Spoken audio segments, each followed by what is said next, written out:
We're back to being sponsored by Olipop. This is a good question. Olipop. That's good. What's a good question? Oh, okay. You like my opening question? Yeah. Good. Okay. So I'm going to ask you, but we're going to pause so that everybody who's listening can also think of this. Yeah. You would be surprised. I'm going to ask this question, and people are you're going to have an answer. Yep. And you're not going to, like, maybe you will realize why you have an answer, or maybe you think it's weird, whatever. Okay. Yeah. What color are you ready? Yeah. I'm writing. Okay. What color is math? Okay, wait. Let's say it at the same time. See what happens. Oh, don't look at my answers. I didn't look. Well, I got to remember my 4 colors because there's 2 I feel strongly about, and then there's 2 that are variable. So let me. Do you want to try a different one? Is there one you want to do first? History. Okay. We're going to disagree. Jeez, okay. That was, first of all, very aggressive. What color is history? Pause. Yeah. Okay. History is 1, 2, 3. Yellow. Red. See, I knew we would upsetting. disagree. History is yellow. I knew we were going to disagree on that. Okay, let's try a different one. Okay. Oh, okay. What color Hold on, I got to write down my colors. Because I have to remember all the ones. I'm going to because I'm trying to remember which one I feel the most, history is the one I feel the strongest about, that I know people will disagree with. Yeah, because it's wrong. It's yellow. Oh, okay. Yeah, now I got it. Got it. Okay. We're doing which one now? Which one would you like to do? This has gone so weird because, like, I didn't realize you had to prep so much for something that's supposed to be instinctive. Like, what is happening with you right now, Mark? Hannah and I have had this conversation recently, and then my brain is getting scrambled on what she said and what I said, and I'm becoming a 9 that merged with my wife's. I was gonna say you don't know your own mind. Okay, yeah, that makes sense. All right, let's do math. Okay. What color is math? Okay. 1, 2, 3. Red. Blue. All of your colors are wrong. That's what I've learned. What color is science? Yep. 1, 2, 3. Green. That's the one I usually get. Because it's correct. Yeah. What color is English or literature? Yeah. 1, 2, 3. Yellow. Blue. It's upsetting. Wow. So we're only aligned in science. Which is a weird one. But, oh my gosh, how well does that really set us up for today? Wow. It's like you did that on purpose. I didn't know. That's amazing. I think math and English are the ones I don't feel strongly about, but science and history are the ones that are absolutes for me. History is red and science is green. I don't know why history is red. That's weird to me. It just is. So, okay, these come from something for you, or just like folder colors? Right. And these were enforced on us when I was a kid. I did not pick these colors. I wonder if, and I'm thinking out loud, but this is incorrect, but for me. Okay. Because my wife's from Arkansas, so this doesn't apply to her. Got it. But I'm wondering if Arkansas red is a predominant color for us on our state flag and for our university. So maybe there's a connection of okay, Arkansas history. But did your teachers tell you what colors things were? No. Oh, ours did. School-wide, your math notebook was red. And school-wide, your math... Authoritarian school did you have? I realize now, we also had... this was in junior high. We had something called a Cub Planner because the high school we fed into was the Klein Bear Cats. So we were the Bear Cubs. Yeah. So we had a Cub Planner. Mm-hmm. And it was mandatory to write in your Cub Planner. Yeah. And at the beginning of every class. And there was a hotline to call for homework. And I am getting the sense from my students now that these things don't exist anymore. That doesn't surprise me. And I'm like, what do you mean they don't make you write down your homework somewhere? Or and I guess it exists online in a form. What grades is that for you? It started in junior high. Which is? 6th, 7th, and 8th. Okay, 6th, 7th, and 8th. Okay. Yeah. But I don't remember having anything like that in high school, but by then it was so ingrained in us, which is maybe why they did it. Yeah. That like my folders were always that color if they were a color. So we had to do the planners in 6th and 7th grade. I remember that, but I don't think the teachers cared one iota what color. In history, we had a notebook, like a big one. It had to be like a 3-subject notebook. Every student had this. And history's what color? Yellow. It was like, when I'm saying notebook, I don't mean a binder. I mean like a literal like notebook, but it was like a college. Yeah. Like a big one for notes, right? Yeah. But we had projects in it and stuff. So you would have to like glue all these things. You kept all of your papers in there and you would glue them on to like the notebook paper. So let me give you a chance for some self-differentiation. Oh, okay. I'm terrified. Are those the colors you would choose?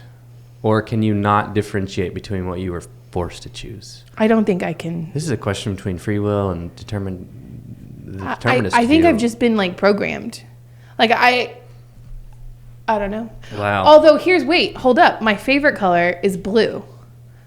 And I have always loved books and so I don't know if maybe there's something in there. I don't know. Maybe. My least favorite color is in fact red. So that I guess works out with math. I don't know. But we both agreed that green is science. Science is green, which I think just makes sense. And although we didn't talk about colors at all on Sunday, we did talk about faith and science. Yeah. And you were saying that there's already been a ton of views for that worship service online. Yeah. I really feel like this is something just in general people want to hear more about, especially in a way that is maybe more faithful to our tradition than to the noise you might hear elsewhere. So it was a really good sermon, and I think we should get into it. Yeah.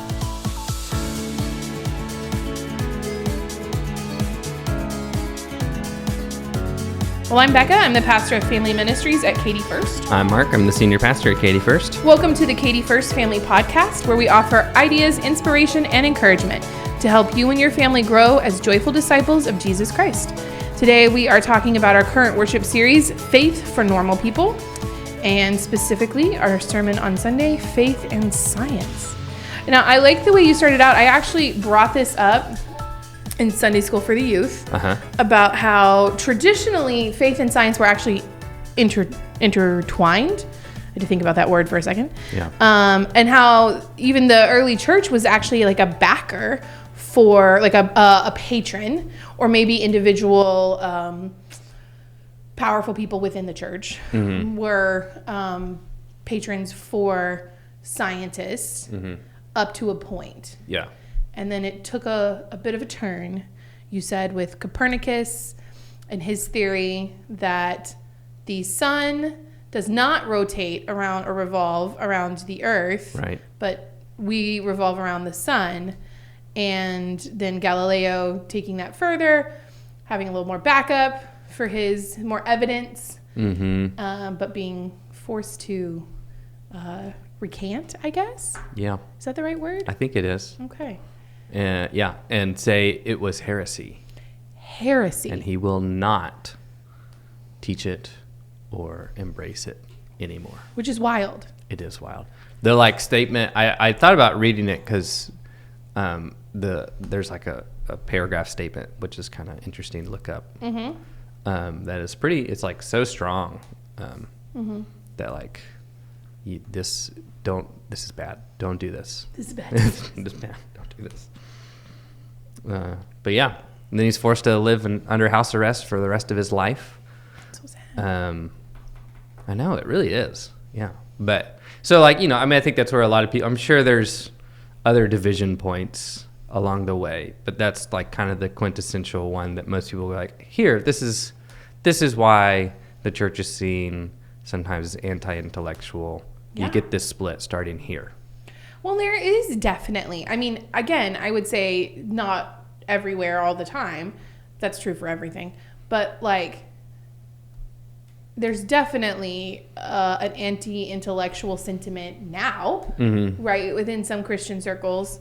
And so I liked what you talked about, how there was especially with the rise of science and the Enlightenment period of history, right?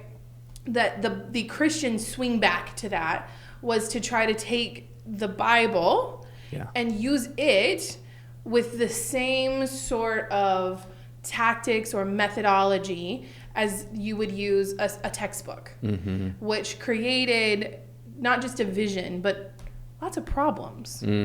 So say a little bit more about that.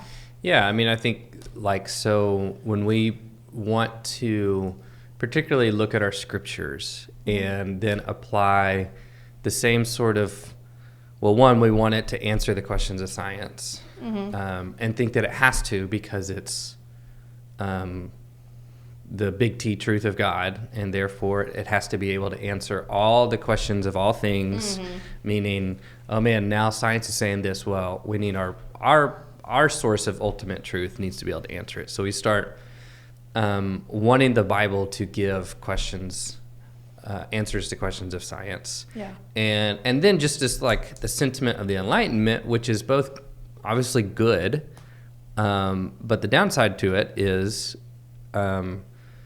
it might make us where certainty becomes the ultimate goal. Yeah. And, faith is not built on certainty. And scriptures then become more literalist readings of them. Our approach to faith becomes the God of absolutes and certainty. And so we begin to play by the rules of Enlightenment and science that harm our faith in the long run. Yeah. Like there's some of it that's important. And like that's part of our Wesleyan tradition. We are people who say your logic and your reason are important. But also, we don't let that become the whole ship. Yeah. So I think the kind of irony of that split is that it also highly informed a very literalist approach to faith. Yeah. That in some ways that's actually the competition is science and a very literalist approach to faith.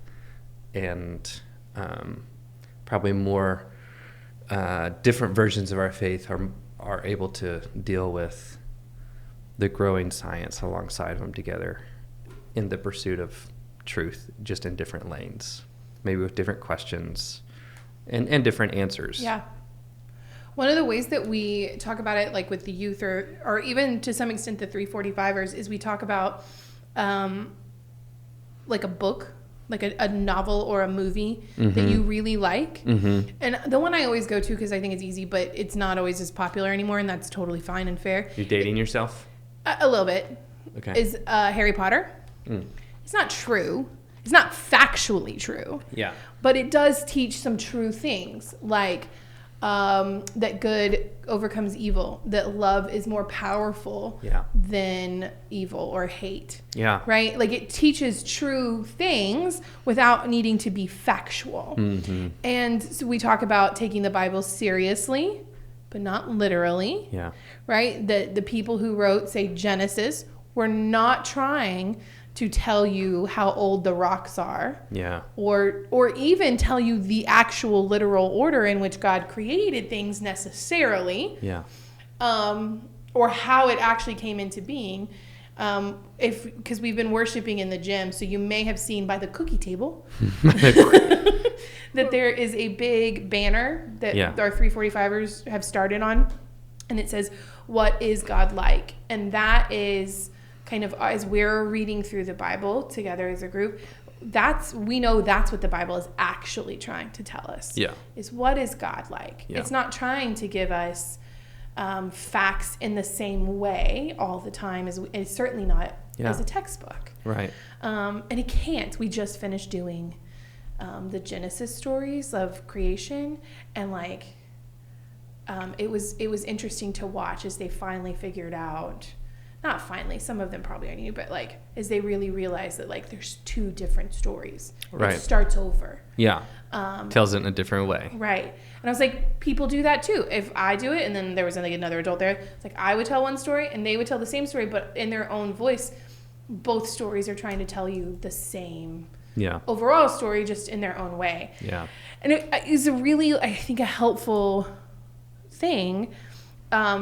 I think it's a reason a lot of people deconstruct, because like they've been taught to take everything so literally that when they then also try to take it seriously, those two things clash, and they're like, what does any of it mean? It must all not be true. Yeah. I mean, that's at least part of it. That's clearly not all of it, but. Yeah. And you talked about, too, John Wesley Mm-hmm. And his love of science. Yep. And even the science-y statements in our social principles. Yeah. Which, I mean, Wesley certainly embodied a curiosity towards it, and an application of it that our social principles now more explicitly state is like us being like, hey, science and faith are good together. Mm-hmm. There's limits to it, and there's probably even boundaries that we need to take in our approach to science if it's actually ethical. Yeah. So they can be in conversation, mm-hmm. and they should be in conversation, but these things are, and it's kind of funny. I mean, I don't know, funny is not the right word, but like, having grown up in an United Methodist church, this has never been an issue for me. I can even distinctly remember when we first talked about evolution, I think it was 8th grade class, mm-hmm. Mm-hmm. and there was that kind of feeling in the air of like the kind of science and faith butting head. And I remember in class thinking, is this that big of a deal? Like, I don't feel that conflict. Yeah, I never did. So, that is not to diminish other people's experiences that definitely 100%. do. I'm just saying how grateful I am that our United Methodist tradition has been able to hold that together. Yeah, I agree. It never, I've never been freaked out about the idea that like, but in general with my faith, I find that I enjoy holding things very loosely. Mm-hmm. So like, the rocks are how old? Cool. Mm-hmm. That's a cool fact. Mm-hmm. Or, evolution looks like this. That's fascinating. Yeah. It's never made me doubt the power or creationism of God. Yeah. Right? I don't know. Yeah, like, okay, so that is the sciencey way to tell me. The same story. The same. Well, at least that there's work in progress, Yeah. And it doesn't make me feel, and I could see where it would. I'm not, again, not trying to, like you said earlier, not trying to deny somebody else's, but it doesn't make me feel like, evolution doesn't make me feel like that God didn't create. Yeah. Mostly because, like, I'm not trying to do a literal one-day creation of things. Right. Which you can't even do because I don't think there's a sun till the 4th day. Is that right? Yeah, I mean, there's a lot of weirdness if you're trying to take that on a very literal basis. Yeah. But what as we learn about, for instance, like stars, right? And this you talked about on Sunday, that everything is kind of made up of like stardust. Yeah. I just think that is such an incredible, I think that's beautiful. Mm-hmm. That the same essence that glows in the night, or I guess it's on fire. Yeah. And it glows all the time, but I only see it at night. Is the same like molecular stuff. Yeah. That makes up everything else. Yeah. I find it beautiful and poetic in a way that for me is faithful. Yeah. And I think, I think faith and science can both be sort of lyrical and poetical. Yeah. Poetical, is that a poetic? Word? Okay. Poetic. Well, that's fine. Life's hard. Well, I'll say, one of the things, one of the books I referenced was The Luminous Web by Barbara Brown Taylor. Yes. And I now just highly recommend it. I've really enjoyed reading it a little bit in preparation for this sermon, but I don't remember why there was. What were we just talking about? We were talking about the ways that science and faith are poetical. Poetical. Okay, poetical. Yeah, okay, so she was talking about that, and like how even some scientists will say, like, you can't describe subatomic levels without some poetic language. Subatomic. Like, if you begin to break down the laws of how electrons and protons and quantum entanglement and things that I don't understand... Yeah. You just break into poetic words. It's like, it's hard to, how do you talk about these things? And so like, that's cool. Yeah, it is cool. Because you talked about that too, about how science can enhance our faith. So we talk about like Jesus is the light of the world, and the more we learn about how light works, or how it is generated or how it moves, the better that informs that analogy or that word, the way we talk about Jesus. Yes, it got weird the way I talked about it, but that it actually just like enhances it. Yeah, it's not disproving it or taking anything away from it. The more we learn about the natural world, actually, the more it enforces the things that we know from a faithful perspective about God. Yeah, which I think is so cool because, when John's writing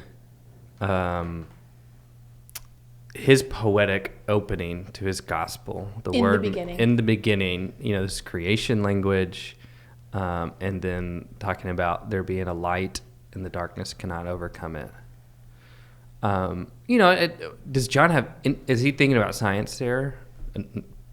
Probably not. I don't know, but probably not. Like, I don't think he has any Feels like a safe bet. Yeah. And so like, to me, it even adds to some of the ways in which we talk about scripture being inspired. Yeah. That it doesn't necessarily mean that John knew that, or even in that moment that God was trying to bake into the words, but that as we continue to find out more about God, God breathes those words with new life to us because we've continued to understand God more. Yeah. And science is one of those ways that helps scripture to be inspired in the sense that it's still breathing as science helps us understand more and uses the words of like light. Yeah. I think I didn't bring this on Sunday, but another funny thing about light is I think when they look like into the darkest spots of the universe, there's no spot that there's not light. At all. You can't, even if you get to the darkest spot, there's no place where there's not a little bit of light. Which is fascinating. That is fascinating. Yeah, I like that the universe is always expanding. That is still constantly expanding, or that the universe. Anyway, science facts are interesting. Yeah, I enjoy them. Which is actually kind of like our family tip for the day, as we were trying to think about. I was so fascinated in worship because the kids got so into the children's message that Evelyn gave about. There are some creatures who are bioluminescent. And she was like, some fireflies like glow. Do you know what that's called? And like that, a third grader was like, bioluminescence. And then he was sitting next to me, and everybody applauded him. If you haven't watched it, it's so sweet. Everybody applauded him because they were so proud of him for knowing what it was. And he's sitting next to me and they're talking some more about it. And he just starts listing all of the other cool animals that also have this. And then other cool animal facts. Go Charlie. He's so amazing. But this is one of the things I think. So that makes me even more proud because I thought he may have gotten that from Moana, but it definitely sounds like he's gotten it from other things that are telling him. Oh, because you were all about the bioluminescent algae. Yeah. It's a diversion. No, I think he was really into it. He was telling me, and this is one of the things I think as parents, this is one of the ways our kids can actually lead us. They get so into random nature science facts. Yeah. Lean into it. Even when Samuel was a baby, we went with older kids. Otherwise, I don't know that I would have thought of it. But we took him to the Museum of Natural Science downtown, and we were going around the dinosaur bones, and he starts roaring at them. And he's a year, 15 months, something like that. And it took me forever to realize that he wasn't just making noise, that he was a dinosaur. And I think it's so cute. Yeah. And he can name off dinosaurs and dinosaur facts. He loves, we read a book called Solitary Animals. Yeah. About animals who, it was supposed to be it's okay to be introverted, which Samuel is not, but, it was about like some animals like to be by themselves. Mm-hmm. And so like for the longest time he would tell us that like octopuses have no bones. They have no bones. And it was just like, good. you know, it's so cool like to learn with your kid. Yeah. And even if it's not something that you're interested in, Yeah. to you get interested in it because they are. Yeah. And leaning into that and like into their curiosity and excitement is a great way to reinforce, I think they're like God-given curiosity and creativity. Yeah. And it will serve them well when you haven't put up those divides. Yeah. You know, and it'll also build relationship. Yeah, for sure. I played a video on Sunday. Yeah, it was really cool. And I just kind of want to shout out that organization, Biologos. Yeah. Biologos, Biologos. Okay. And just a good resource if you're like a parent that maybe does have a kid that's in some questions in evolution, and maybe they're, you know, getting questioned if this is how to handle that with faith. There's a lot of good stuff there, and it's very reputable, good scholarship people in it, but it's accessible, a lot of good articles, videos, so a good resource if that's something you want some more help with. Yeah. Well, thank you so much for joining us today, and we hope that you have found some inspiration and encouragement for yourself and for your family. If you'd like to get our podcast delivered directly to you each week, you can subscribe or follow us on Apple Podcasts, YouTube, or Spotify. I also want to point you to a new feature that we have coming up for families, a new way to help connect. It will be a weekly text message called the Weekly Spark, which will just send you a quick prompt or reminder of a way to help connect your family with some faithful practices. Gives you some conversation starters or some prayers to pray together or ideas to talk about. Just more inspiration and encouragement, hopefully, for your family. If you'd like to sign up for that, you can do that in our newsletter, or it's also on our website on our children's page. For more information about Katy First and upcoming events for your family, you can visit our website at katyfirst.org. We want you to know this, that in the middle of your ordinary, messy life, whatever that looks like for you right now, that you are not alone, you are doing a good job, and you are so loved. And we hope you'll join us on Sunday. We have a little bit less relevant topic for this week called Politics and Religion. So, you know, bear with us with the non-relevant topic of the week.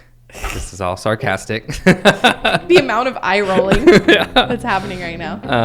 I'm excited about it, actually. I think it's going to be good. So we'd love to see you there or back here. Have a good week.